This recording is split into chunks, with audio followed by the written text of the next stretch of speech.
जय हिंद बच्चों। कैसे हैं आप सब। आशा करती हूँ सब खूब मस्त होंगे और खूब मन लगा के पढ़ाई कर रहे होंगे। तो आइए बच्चों, शेष पार्ट आपकी क्लास 10 जो 12 का है, आलोचना। ये देखिए बच्चों, आलोचना से हम प्रारंभ करते हैं। देखिए, ये सीखने सिखाने की प्रक्रिया हम प्रारंभ करते हैं बच्चों। और जो नेक्स्ट वीडियो आपका पहला वीडियो होगा ना, उसका जो लिंक है इस वीडियो में हम उसको डाल देंगे, तो आप डिस्क्रिप्शन बॉक्स में देख लीजिएगा। और फिर देखिए बच्चों, प्रारंभ करते हैं। आप आइए, आपको 1 मिनट पहले दिखा दें कि इसके पहले हमने क्या क्या पढ़ लिया है। ये देखिए, देखिए बच्चों, निबंध हो गया। देखिए, ये कहानी निबंध ये सब हमने समाप्त कर लिया है ना। ये हो सकता है आपका पार्ट 5। हाँ, ये वीडियो आपका पार्ट 5 के नाम से होगा। 1 2 3 करके वीडियो को डिवाइड कर दिए हैं बच्चों, ताकि थोड़ा थोड़ा करके आप आसानी से चीज़ों को रोजाना डेली पढ़ते रहें। और जो नए बच्चे जुड़े हैं वो भी आप देख लीजिएगा, प्लेलिस्ट में सब तैयार कर दिए हैं। गद्य और पद्य का अलग अलग प्लेलिस्ट है बच्चों, कोई दिक्कत नहीं होगा आपको। जो भी पढ़ना रहे आप उस वहां से प्रारंभ करें। आइए बच्चों, आलोचना से प्रारंभ करते हैं। सीखने सिखाने की प्रक्रिया है, क्योंकि सीखेंगे नहीं तो फिर जीतेंगे कैसे। आलोचना का अभिप्राय है बच्चों, किसी पदार्थ, तथ्य, वस्तु की परख सही रूप से करना। कैसे? सही तरीके से करना या किसी वस्तु को भली प्रकार से देखना आलोचना है। अर्थात बच्चों, हमें किसी तथ्य, किसी वस्तु या किसी पदार्थ के दोषों को भी देखना है और उसके गुणों को भी देखते हुए चलना है। उसी को आलोचना कहते हैं। आगे बच्चों, जो आलोचना है ना, आलोचना की जो प्रमुख क्षेत्र हैं वो सिद्धांत निरूपण और व्याख्या है। और ये दो भेद में है, एक तो सैद्धांतिक है, दूसरा व्यवहारिक में। आलोचना मतलब आलोचना दो तरह से है, एक तो सैद्धांतिक है और दूसरा व्यवहारिक है। तो बच्चों आइए, अब मोस्ट इंपॉर्टेंट जो कि आपको याद करने वाली चीज है, इसको कॉपी में आप अवश्य उतारें। कॉपी में उतारें, क्योंकि किताब में तो बहुत ज्यादा भरा भंडार पड़ा हुआ है। आप एग्जाम टाइम में कितना रिविजन करेंगे, क्योंकि आप लोग को निरंतर रिवीजन भी करना है और एग्जाम टाइम में कम चीजें बार बार फिर उसको भी देख लेना रहेगा। तो आइए बच्चों, ये देखिए, आलोचक और आलोचना। तो मोस्ट इंपॉर्टेंट आपका पहले सबसे पहले ही है महावीर प्रसाद द्विवेदी, कालिदास की निरंकुशता। ठीक, महावीर प्रसाद द्विवेदी ने क्या लिखा है? कालिदास की निरंकुशता। कोशिश करेंगे कहीं ट्रिक भी बन जाएगा तो बना देंगे बच्चों, ताकि दिमाग में हमेशा के लिए बैठ जाए। और मिश्र बंधुओं ने क्या लिखा है? मिश्र बंधुओं ने हिंदी नवरत्न को लिखा है मिश्र बंधुओं ने। पदम सिंह शर्मा बिहारी सतसई की भूमिका को लिखे हैं। क्या लिखे हैं? बिहारी सतसई की भूमिका। और श्याम सुंदर दास साहित्य लोचन रूपक रहस्य। पद्मलाल पुन्नालाल बख्शी ने विश्व साहित्य लिखा है। पद्मलाल पुन्नालाल बख्शी ने विश्व साहित्य लिखा है। इंपॉर्टेंट है बच्चों। ये देखिए, रामचंद्र शुक्ल हिंदी साहित्य का इतिहास, मोस्ट इंपॉर्टेंट। जायसी ग्रंथावली की भूमिका गोस्वामी तुलसीदास और सूरदास। क्या क्या इन्होंने लिखा है? गोस्वामी तुलसीदास को भी इन्होंने लिखा है, अर्थात उनके गुण और दोषों को बढ़िया से परख कर लिखा है उनके बारे में। सूरदास जी के बारे में लिखा है। जायसी की ग्रंथावली की भूमिका को भी लिखा है और हिंदी साहित्य का इतिहास भी लिखा है। इंपॉर्टेंट है बच्चों। अब देखिए, नंद दुलारे वाजपेयी भी इंपॉर्टेंट में आते हैं। हिंदी साहित्य की 20वीं शताब्दी, हिंदी साहित्य 20वीं शताब्दी लिखा है नंद दुलारे वाजपेयी ने। नंद दुलारे वाजपेयी ने क्या लिखा है बच्चों? तो हिंदी साहित्य 20वीं शताब्दी। बार बार रिपीट कर रहे हैं, ऐसे आप बार बार रिपीट करते हुए याद करिएगा बच्चों। अभी के अभी आप रट लीजिए, 4 से 6 बार रिपीट कर लीजिए ध्यान से। देखिए, अभी आपके दिमाग में बैठ जाएंगी चीजें। आइए बच्चों, ये देखिए, डॉक्टर नगेंद्र भी आपके इंपॉर्टेंट में ही है। तो डॉक्टर नगेंद्र विचार और विवेचन लिखे हैं। डॉक्टर है ना, तो विचार विवेचन करते हैं। पढ़ाई खूब किए होंगे, इसलिए विचार और विवेचन कौन करता है? डॉक्टर नगेंद्र। आगे डॉक्टर रामविलास शर्मा साहित्य और संस्कृति के बारे में इन्होंने लिखा है। ठीक है बच्चों, डॉक्टर रामविलास शर्मा साहित्य और संस्कृति के बारे में लिखा है। गजानन माधव मुक्तिबोध। कामायनी एक पुनर्विचार। कामायनी को किसने लिखा है? जयशंकर प्रसाद ने लिखा है, आप जानते हैं। लेकिन कामायनी एक पुनर्विचार, ये आलोचना है बच्चों। ये गजानन माधव मुक्तिबोध आलोचना, अर्थात जो कामायनी है उसके गुण और दोषों को बहुत जांच कर परख कर इन्होंने एक कामायनी एक पुनर्विचार लिखा। कौन? गजानन माधव मुक्तिबोध। आइए बच्चों, डॉक्टर नामवर सिंह को भी देख लेते हैं, इंपॉर्टेंट है ये। कविता के नए प्रतिमान। अमृत राय नई समीक्षा, जैनेन्द्र कुमार, कहानी, अनुभव और शिल्प, नेमचंद्र जैन, अधूरे साक्षात्कार। अब आइए बच्चों अन्य विधाओं को हम देख लेते हैं, जैसे आत्मकथा। हिंदी के आत्मकथा साहित्य में प्रथम आत्मकथा जैन कवियों का है। किसका है प्रथम आत्मकथा बच्चों? तो जैन कवि बनारसी दास की है। जैन ये कवि थे, कौन थे? बनारसी दास जैन कवि थे। और इनकी जो आत्मकथा है अर्धकथा है। क्या है? अर्धकथा। आत्मकथा किस नाम से लिखा है बनारसी दास ने? तो अर्धकथा के नाम से लिखा है। ये किस प्रकार के किसी के कवि थे? ये किस भक्ति काल के? तो जैन कवि के थे। ठीक है बच्चों। अब आइए साहित्यकार के बारे में जान लेते हैं। और आत्मकथा अर्थात आत्मकथा कुछ आप बीती कुछ जग बीती, बहुत मोस्ट इंपॉर्टेंट है बच्चों।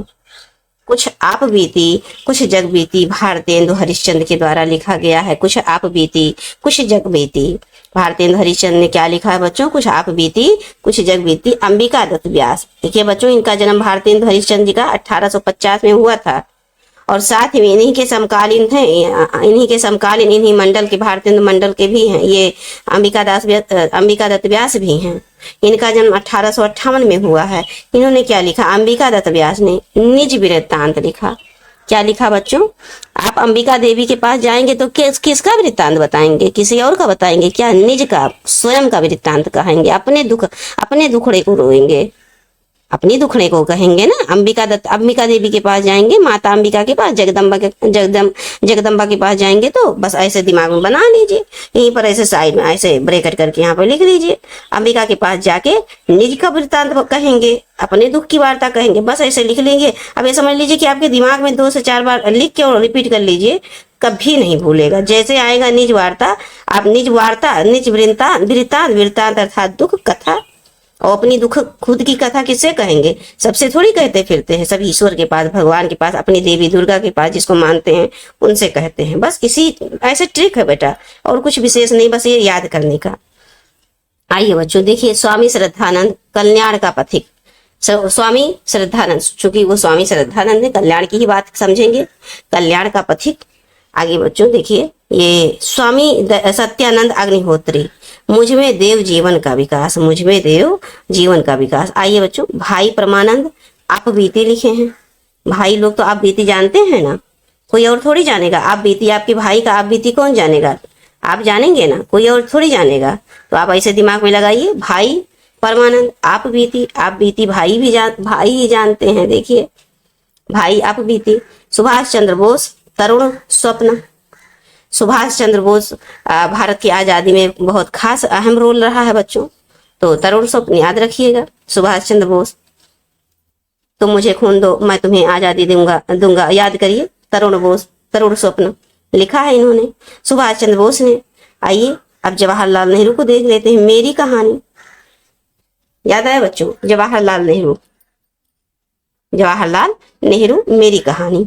आगे आइए बच्चों, राधा कृष्णन सत्य की खोज। के.एम. मुंशी आधे रास्ते और सीधी चट्टान। आगे बच्चों, डॉक्टर राजेंद्र प्रसाद मेरी आत्मकथा। मेरी कहानी जवाहरलाल नेहरू ने लिखा है, और मेरी आत्मकथा कौन लिखा है? ये राजेंद्र प्रसाद ने लिखा है। ये कैसी विधा है बच्चों? ध्यान से देख लीजिए। आत्मकथा है। आत्मकथा हमने आपको पढ़ाया है, स्वयं के द्वारा रचित अपनी खुद की जीवन के अनुभव को लिखना अपने ही हाथों से, उसको आत्मकथा कहते हैं। और आगे देखिए बच्चों, ये देखिए बाबू, हाँ राजेंद्र प्रसाद हो गए, ये आत्मकथा लिखे हैं। मेरी कहानी जवाहरलाल नेहरू ने लिखा है। और देखिए अब यहाँ पर कंफ्यूजन क्रिएट होगा। देखिए बच्चों, बाबू श्याम सुंदर दास ने भी मेरी कहानी लिखा है। मेरी कहानी बाबू श्याम सुंदर दास। मेरी असफलता है मोस्ट इंपॉर्टेंट, बाबू गुलाब राय। देखिए बच्चों, मेरी कहानी, मेरी आत्मकथा राजेंद्र प्रसाद, मेरी कहानी। अब यहाँ पर आप जब मेरी कहानी लिखिएगा ना, तो वहां पर लिख लीजिएगा क्या?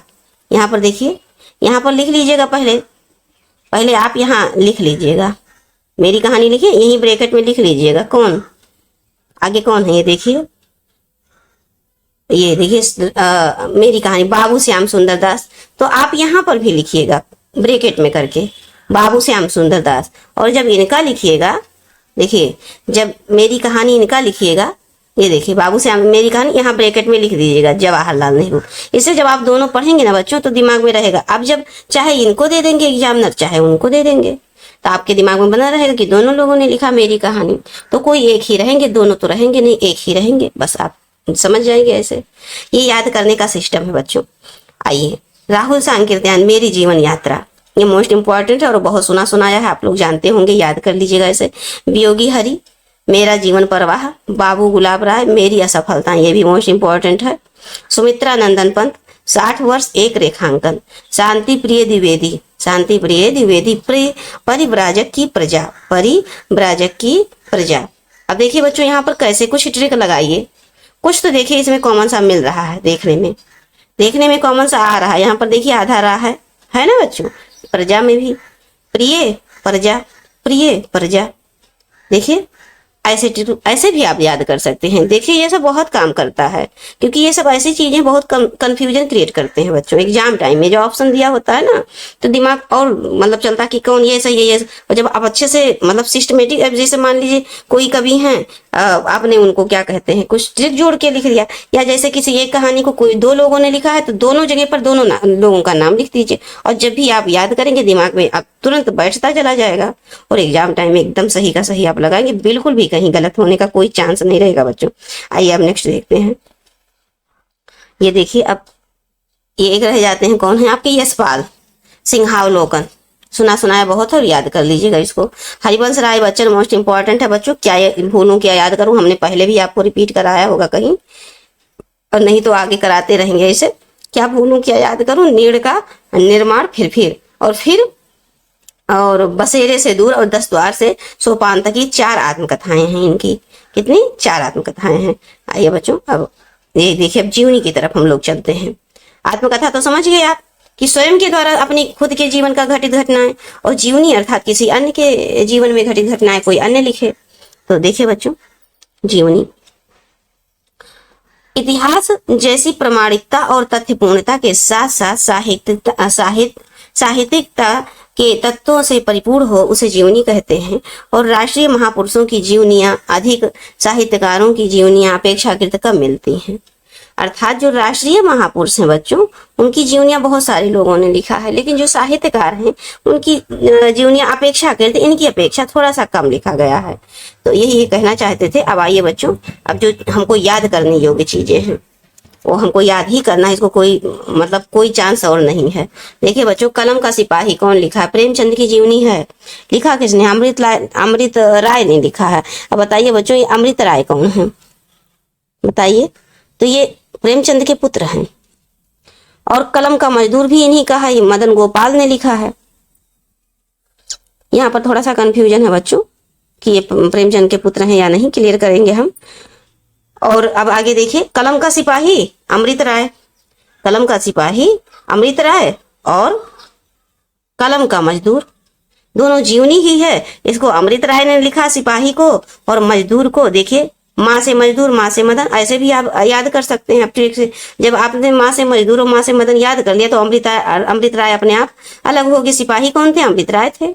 इस तरह से ऐसे बोल बोल के, कुछ भी ऐसे तेज तेज बोल के आराम से पढ़िए, कोई दिक्कत नहीं है। घर में कोई भी सुन रहा हो, कुछ भी समझें कि पागल है कैसे पढ़ा, कुछ भी, आप बस पढ़ने पर अपना पूरा मन लगन लगाइए और पूरा कंसंट्रेशन से बस हर सुबह शाम इसे टाइम टेबल बना लीजिए, सिस्टमेटिक तरीके से बस पढ़ते रहिए हमको किस समय क्या क्या पढ़ना है, और बोल बोल के पढ़िए आराम से। कुछ मत सोचिए कि हमारे बारे में पड़ोसी क्या सोचेंगे, अगल बगल, कुछ भी नहीं। आपको बस टॉप करना है अपने एग्जाम में, ये टारगेट बना के पढ़ते रहिए। आगे चलिए बच्चों, देखिए बोल बोल के पढ़ेंगे तो आपके मस्तिष्क में बैठा रहेगा। निराला की साहित्य साधना, निराला की जीवनी है, इसको रामविलास शर्मा ने लिखा है। निराले थे राम जी, कैसे थे, निराले थे, ऐसे कुछ समझ अपने हिसाब से बना लीजिए बच्चों। सुमित्रा नंदन पंत जीवन और साहित्य है, इनका कौन लिखा है, शांति जोशी ने लिखा। सुमित्रा नंदन पंत को सासे सुमित्रा सासे शांति, सासे सुमित्रा सासे शांति, ऐसे। आवारा मसीहा शरद चंद्र की जीवनी है, विष्णु प्रभाकर ने लिखा है। आवारा मसीहा विष्णु प्रभाकर। चैतन्य महाप्रभु अमृतलाल नागर ने लिखा है। आवारा मसीहा, ये सब इंपॉर्टेंट है बच्चों, ये देखिए ये सब इंपॉर्टेंट है, याद करके रखिएगा आप इसे याद करके रखिएगा, इसीलिए हम दोबारा से टिक लगाते चल रहे हैं।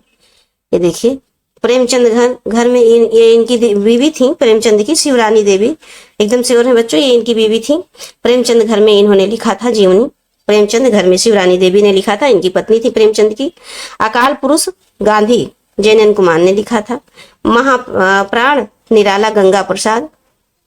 और फिर बापू के कदमों में डॉक्टर राजेंद्र प्रसाद। डॉक्टर राजेंद्र प्रसाद पिछले भी देखा जाएगा बच्चों, ये तो क्या है, जीवनी है। और भी इन्होंने बापू के कदमों में ऐसे कुछ लिखा है, राजेंद्र प्रसाद ने ही। और उत्सव महापुरुष नरेश मेहता, उत्सव पुरुष नरेश मेहता, ऐसे नरेश मेहता ने लिखा, मतलब उत्सव पुरुष के बारे में लिखा है जीवनी, नरेश मेहता ने लिखा, तो इसलिए अपना नाम भी महिमा मेहता। अब देखिए यहाँ पर मेहता भी आप ऐड कर सकते हैं, देखिए नरेश मेहता, महिमा मेहता। अब आइए बच्चों संस्मरण के बारे में थोड़ा सा समझ लेते हैं कि क्या है संस्मरण।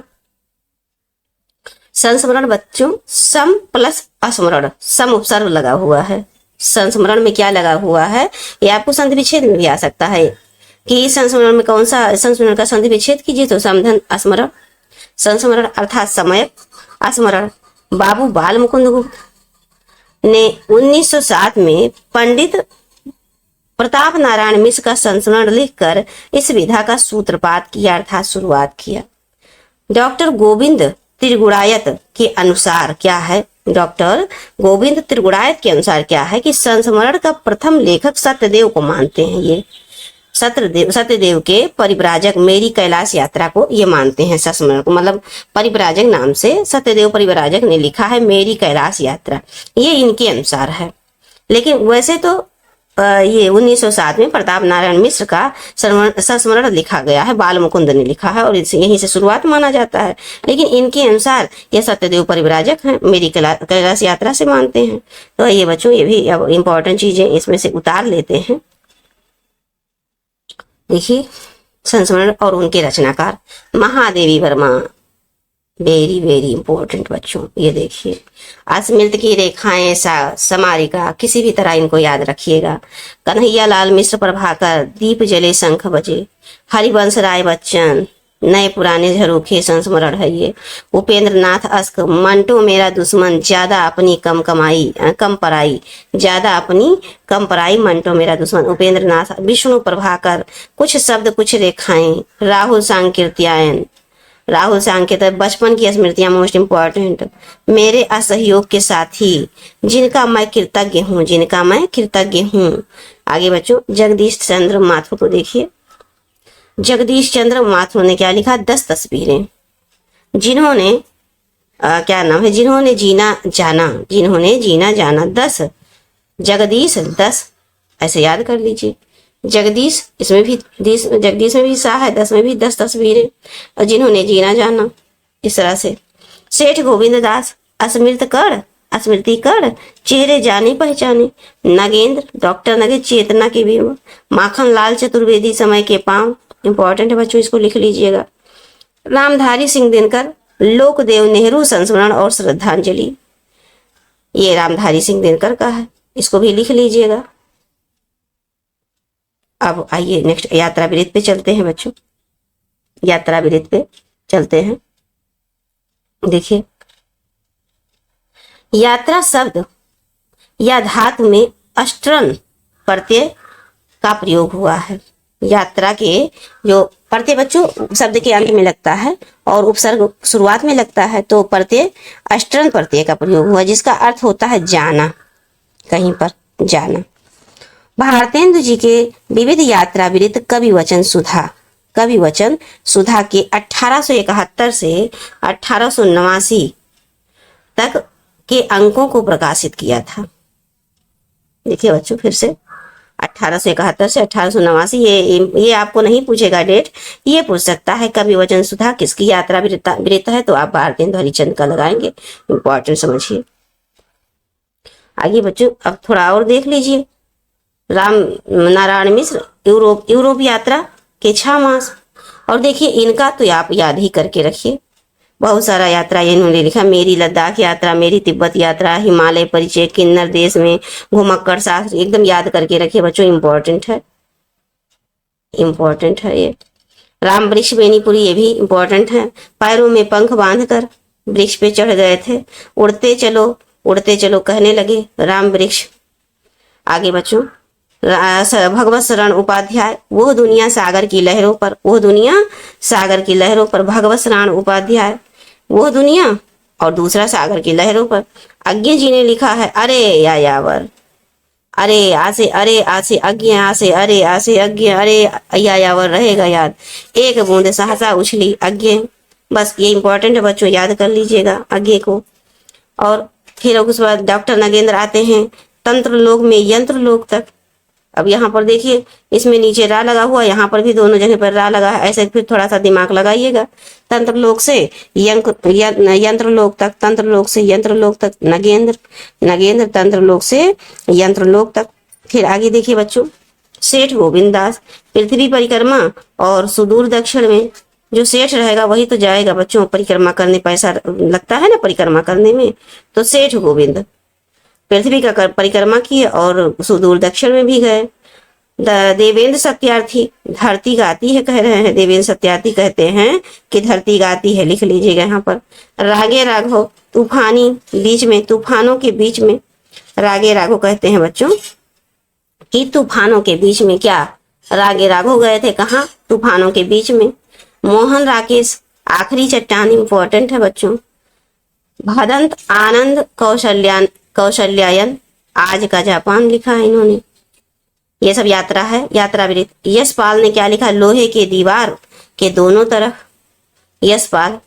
अमृत राय सुबह के रंग को लिखे हैं। सुबह के रंग क्या है? सुबह का जो समय होता है अमृत के समान होता है। मॉर्निंग वॉक करने के लिए बोलते नहीं है, सुबह सुबह टहलिए स्वस्थ रहेंगे, तो अमृत के समान होता है। क्या? सुबह के जो रंग होते हैं, सुनहली धूप होती है, सूरज निकल ही रहा होता है अभी हल्का हल्का, चिड़िया पेड़ पर चहचहा रही होती हैं। बड़ा अमृत की तरह नहीं लगता है बच्चों? सुबह आप उठ के देखिए, अमृत के समान महसूस करेंगे पूरा दिन। अमृत राय, सुबह के रंग।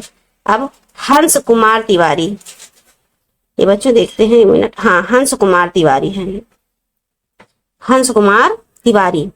भू स्वर्ग कश्मीर, भू स्वर्ग कश्मीर। रामधारी सिंह दिनकर, मेरी यात्राएं।